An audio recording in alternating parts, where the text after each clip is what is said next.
Welcome to the Frontline Leadership Podcast, where we explore actionable insights and real-world strategies to help leaders at every level elevate their impact. Let's dive in and take your leadership journey to the next level.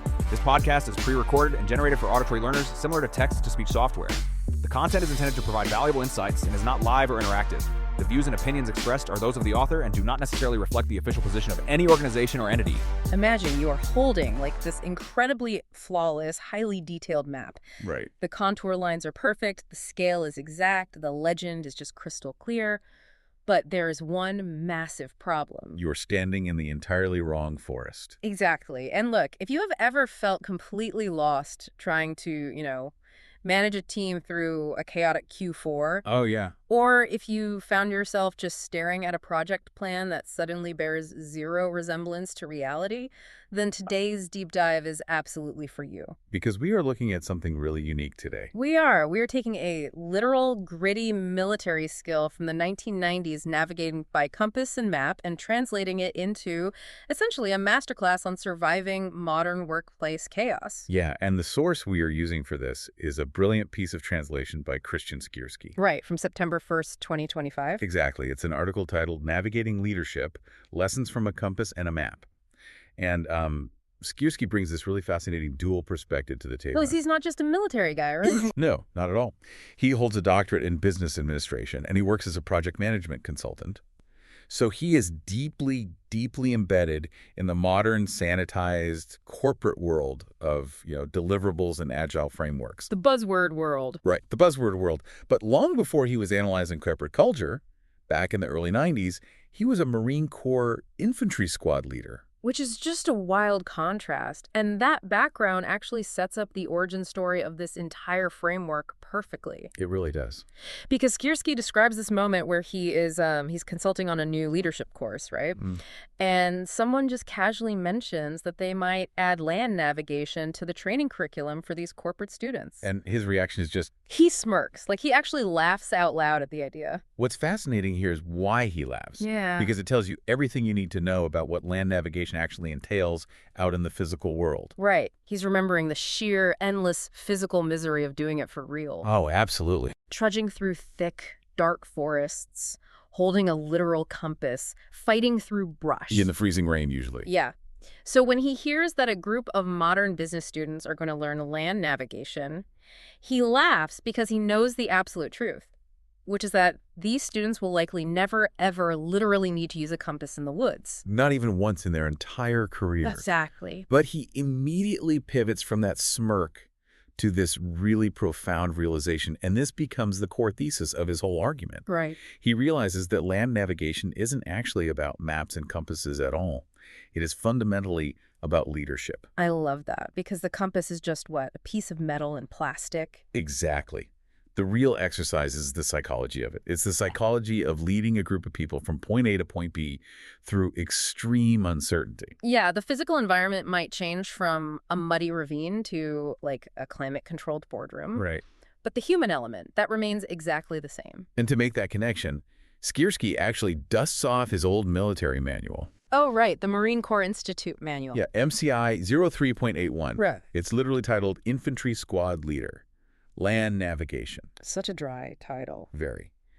But he describes looking at these worn-out pages, and they're covered in highlighter and margin notes he made decades ago. And it's full of all these technical fundamentals, calculating azimuths, reading terrain features. But there's this one specific quote he highlights for us that just hits with incredible force. Yeah, read that quote. Okay, so the manual states, "Therefore, any operation requires a supply of maps. However, the finest maps available are worthless unless you know how to read them." That single sentence. The implications of that for modern knowledge work are massive. Okay, let's unpack this, because I think we see this constantly in the business world. All the time. It's it's like a company purchasing the most expensive, state-of-the-art enterprise software, like the ultimate digital GPS system with predictive analytics, real-time dashboards, the works. The shiny new toy. Exactly. But the leadership team refuses to actually learn how to read the interface. Right. And then when the quarterly numbers tank and the metaphorical car just drives straight into a ditch, what do? They blame the software. Yes, they blame the market, they blame the tool, rather than their own refusal to just learn how to read the information it was giving them. It's a complete abdication of responsibility. Yeah. And Skierski points out that a patrol leader out in the woods is ultimately responsible for the mission, period. The buck stops there. Right. Now, that leader can and absolutely should delegate tasks. Someone else can carry the heavy radio. Sure. Someone else can walk point and physically clear the brush. But the leader can never abdicate their core responsibility. So they can't just disappear when the terrain gets confusing. Exactly. They can't suddenly claim, well, the radio operator gave me bad intel, so it's not my fault we're lost. Right. It's the critical difference between delegating authority and abdicating accountability. And Skierski notes how often modern leaders fall into that exact abdication trap. When a product launch fails or a department misses its targets, it just becomes this massive exercise in finger pointing. Oh, yeah. The marketing team blames engineering. Engineering blames sales. Always. But Skierski argues that a leader has to learn to read their people and their environment just as meticulously as a SCOD leader reads topographic contour lines on a map. You have to map the human terrain. The human terrain, exactly. If you don't know the contours of your team's strengths or, their breaking points and their current morale, you are holding a worthless map. And mapping the human terrain requires you to be incredibly close to the ground. Very close. And once a leader has taken that responsibility, once they've actually learned to read the map of their team, they have to make a choice about which route to take. Right. The route choice is crucial. And this brings us to a physical reality of land navigation that provides, honestly, a super counterintuitive lesson about ego. Yeah. It's the concept of the skyline. So in a literal physical sense, if you are navigating mountainous or hilly terrain, the absolute easiest physical choice is to walk right up along the ridgeline. Right, because it's flat up there. Exactly. The ground is clearer. You don't have to fight your way through the dense, tangled brush down in the ravines. The breeze is nice. The breeze is nice. Your view is completely unobstructed. You can see for miles in every direction. It sounds ideal. It does. But technically speaking, walking the ridgeline is a catastrophic error. Because you become a silhouette. You turn yourself and your entire team into a skyline. You are silhouetted against the open sky, completely exposing your position to anyone watching from miles around. Just a giant target. An open invitation for disaster. You have traded your team's security for your own physical comfort. You chose the easy scenic path, but you've exposed everyone to incoming fire. Okay, but wait. That makes perfect sense in a literal war zone. But we are operating in a corporate world that practically demands visibility. Right. Like, we are constantly told to build our personal brand and, get on the executive radar. We want our wins to be seen. Right, the whole LinkedIn culture. Yeah. So if I'm an ambitious manager trying to climb the ladder, why wouldn't I want to be on that ridgeline where upper management can actually see me leading the charge? If we connect this to the bigger picture, Skierski addresses this directly by separating healthy, value-driven visibility from what he calls the shortcuts of ego. Shortcuts of ego. I like that phrasing. It's really accurate. Skylining in the corporate world represents the comfort of self-promotion over the messy, hard reality of actual leadership. Okay, give me an example. So it's the manager who swoops in at the very end of a grueling project just to present the final slide deck to the board. Oh, wow. Yeah. Right. They claim the spotlight while the team that pulled all-nighters is just left exhausted in the background. Or like the executive who launches these massive, flashy, highly publicized initiatives. The vanity projects. Yes, the ones that get written up in industry magazines while they completely ignore the crumbling legacy tech debt or the toxic culture that's just rotting their department from the inside. That is the perfect example of skylining. The recognition is incredibly high, but the cover is non-existent. The foundation is totally weak. Exactly. So the wise leader deliberately chooses the quieter, much more challenging route. They go through the valleys. Which means doing the unglamorous work. The really unglamorous work. The work down in the valley is complex. It's dense. It means having difficult, uncomfortable one-on-one conversations with your staff. The stuff no one sees. Right. It means fighting for budget allocations that no one outside your department will ever notice. It means taking the heat from stakeholders so your engineers have the quiet space to actually code. Shielding them. Yes. Doing the work in the valley doesn't yield immediate applause. It won't get you a viral LinkedIn post. Yeah. But it protects the team. By staying off the skyline, the leader keeps the team's trust intact. And proves that their integrity is stronger than their ego. Okay, but choosing to operate in the valley introduces a massive logistical problem. Right, because you can't see anything. Exactly. If you intentionally choose the humble, complex path deep in the weeds, you are surrounded by brush. You no longer have that wide-open panoramic view of the horizon that you get up on the ridgeline. You're just staring at trees. So how do you actually know you are moving forward? If you can't see the destination, how do you know you aren't just like walking in circles in the dark? This is where the military introduces a critical tactical role, and they call them the pacer. The pacer. Yeah, when a patrol is moving through deep woods, they assign specific individuals to be pacers. And a pacer's entire job, their absolute sole focus, is to count every single step the patrol travels. Wow. Just counting steps. Just counting steps. They meticulously keep track of the physical distance covered, and the patrol never relies on just one person to do this. That makes sense. What if they lose count? Exactly. They have multiple pacers, and those pacers constantly reconcile their counts with each other. So the team has a consensus based on hard, undeniable data. Here's where it gets really interesting, because tracking your literal steps with pacers keeps you grounded in reality. And applying this to modern knowledge workers is where Skierski's framework just hits home the hardest for me. How so? Because in the corporate world, our output is almost entirely intangible. Like, we aren't moving physically. Right, we're sitting at desks. We are writing code, we're designing strategies, answering emails. And because the work is intangible, it is incredibly easy to trick ourselves about our actual progress. Oh, absolutely. We fall into the trap of equating exhaustion with forward momentum. Exactly. Think about how you feel at the end of a chaotic Friday. Exhausted. Right. You've been on Zoom calls for 8 hours. Your inbox is an absolute disaster. You've been putting out minor fires all week. You feel like you've been hacking through a jungle with a machete. Yeah. And because you are so mentally and physically drained, you convince yourself you must have traveled 10 miles. But if you aren't actually tracking the data, If you don't have pacers. right? If you don't have pacers, you might realize you just spent 50 hours walking in a tight little circle. Just spinning your wheels. And hustle culture thrives on that exact illusion.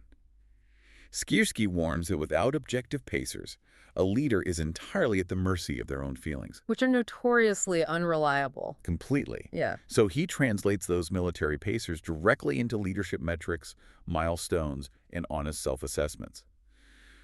But it's vital to distinguish between vanity metrics and actual progress metrics. Right. A vanity metric would be like another form of skylining. Precisely.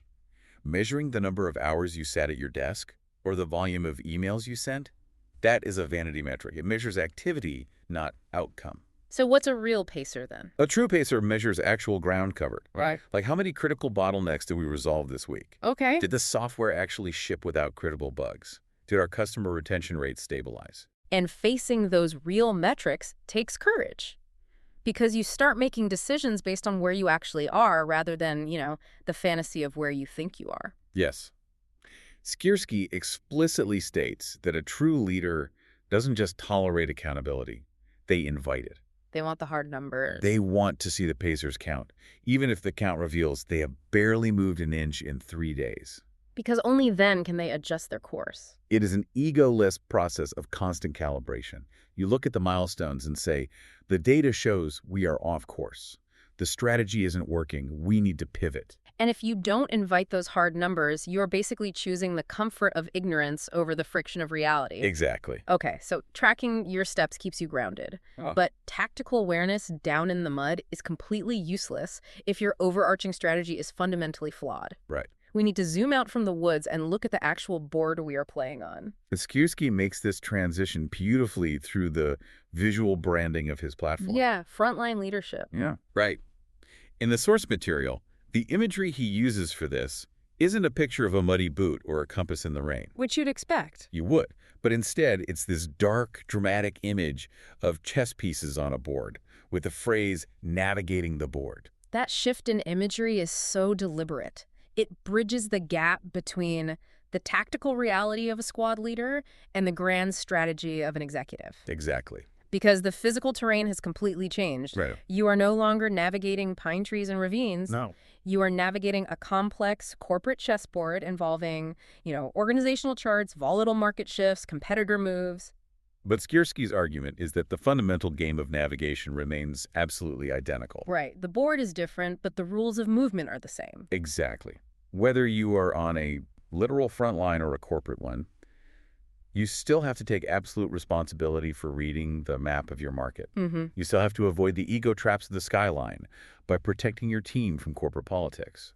And you still have to measure your strategic progress with cold, hard pacers. The chessboard tells us this isn't just like a survival skill, it's a strategic imperative. It is. And Skierski takes this concept of strategic navigation and grounds it in something incredibly tactile. The merch. Yes, the merch.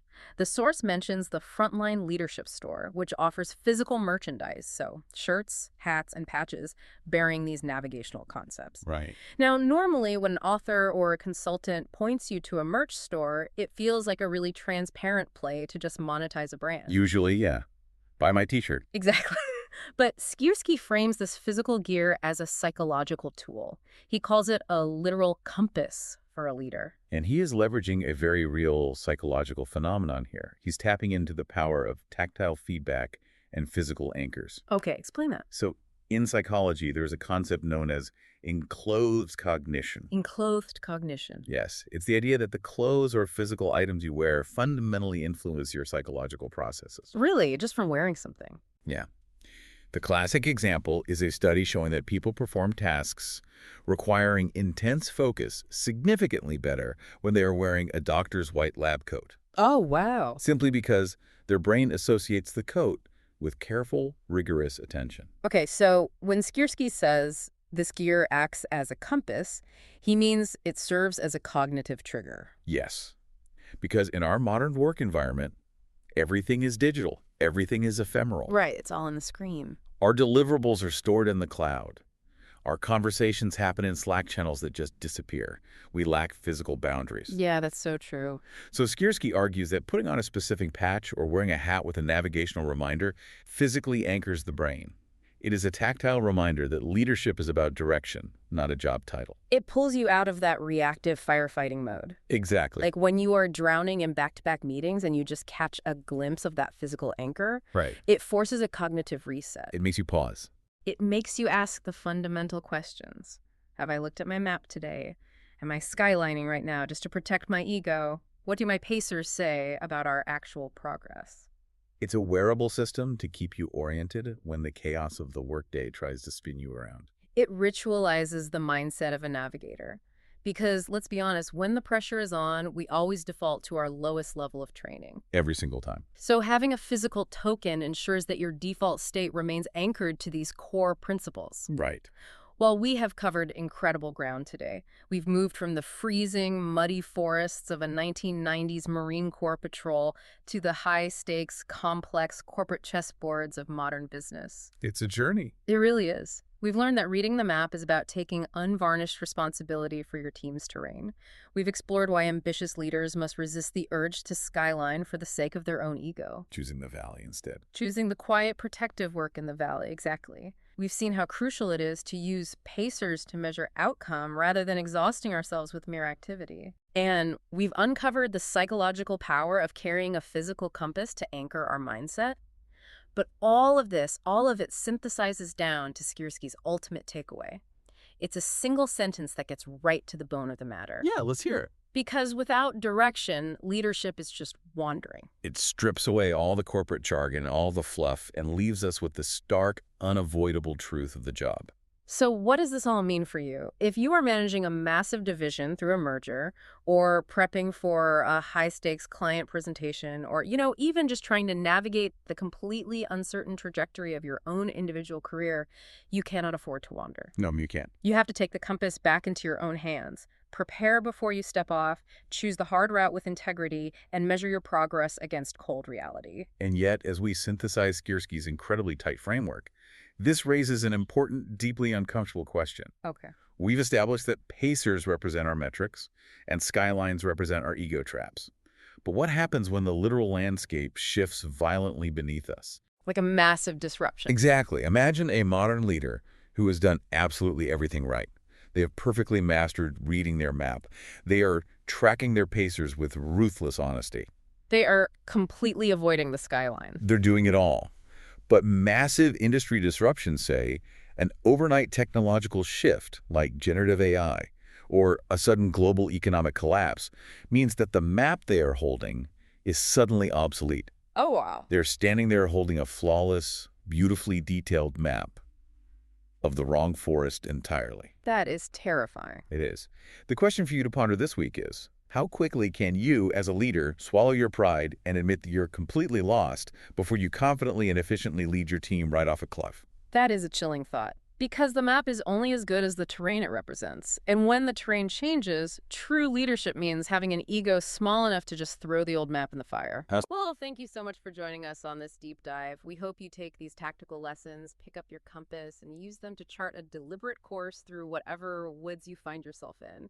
Stay curious, keep a close eye on your pacers, and we will catch you next time. If this conversation made you rethink how leadership is evaluated, you'll want to stay with Frontline Leadership.